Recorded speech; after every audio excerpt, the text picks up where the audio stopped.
My husband John and I have lived here on Beechwood Boulevard for 22 years. We are just a block and a half from the bridge, the Greenfield Bridge, and it's been a great convenience for us. So naturally the new bridge and all of it that goes with it is going to be an inconvenience. We're already impacted very heavily by the traffic, especially at rush hour. What we're afraid of course, is that that's going to increase tremendously. No matter how they reroute, it's going to be congestion.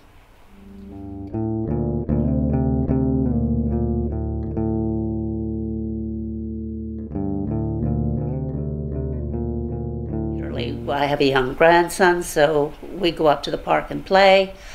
We walk there. A lot of people are worried about their business. What's going to happen? How am I going to get to work every day? How am I going to get to Shenley Park? We're actually looking at a lot of quality of life issues that impact their day-to-day lives. So we have to be on top of that, which is why we've held a number of community meetings.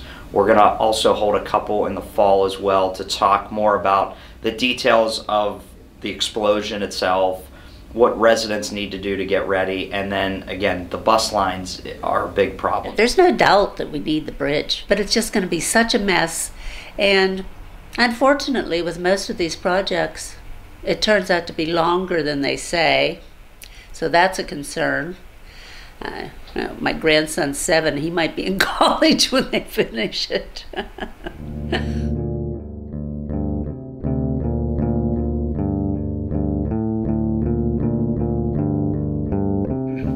Hi, I'm Patrick Hassett. I'm an assistant director with the Department of Public Works.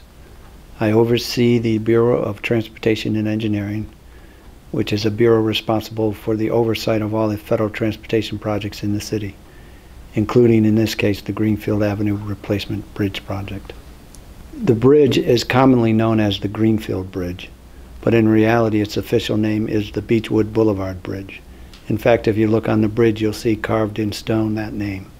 Yeah, the Greenfield Bridge was built, it was about the 1920s, and it certainly had seen a lot of deterioration over the years, and we all know the problem that we had pieces falling off of it. And that wasn't a real structural problem, but it's clearly a serviceability problem when you don't want large chunks of concrete falling onto the parkway and the cars on the parkway, and hence that little catch bridge underneath.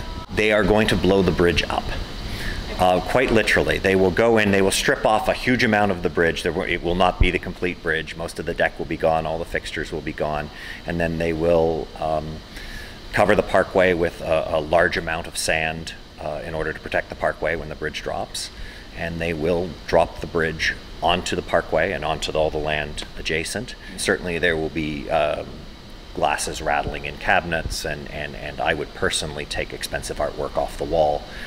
But there's certainly no expectation of any sort of major significant event. The time is now for this project for 2 reasons. Number 1, the designs and the funding's in place. And number 2, we only have a window of 5 days out of the entire year to get this project done.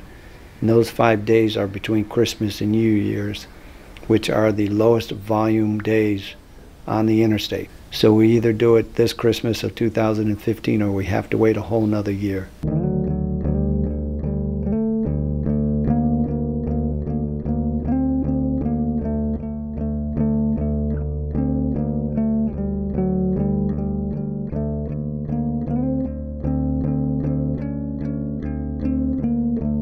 One of the criticisms that we're facing regarding the new design for the roadway is the increased presence of the pedestrians and the cyclists that we're providing for. One of the points that we're trying to make to the public is that we're closing this bridge for 20 months, if not longer. When we open it up, it's going to be a completely different roadway than what they're used to today. When you talk about the bridge, it's not just commuters, but this is actually the gateway into one of our 4 main parks. The bike route will be nice for people. You know, I can imagine that if it wasn't for heavy traffic, my grandson, using that himself for a bike route, and I think it'll be a great addition. It's just when it gets done and what it's going to create while it's in formation. There's an inconvenience, but there's also an inconvenience if the bridge is closed and left there to deteriorate. We need to repair, we need to replace our infrastructure. We have provided official detours for the project, which are signed routes that get you from one end of the bridge, say the Greenfield end of the bridge, to the Shenley Park end of the bridge.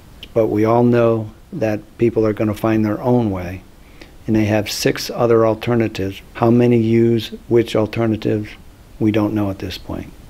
However, we are going to monitor situations to determine how people are actually navigating the closure, and if there are improvements that we can make to better accommodate how they've chosen to get around the bridge, we'll be in a position to potentially make those improvements. I know that people are very concerned, so that's a good thing. And in this neighborhood, that it is a close community, and they do get involved, and I hope it stays that way, because I think this is something that the people in the community really need to stay on top of.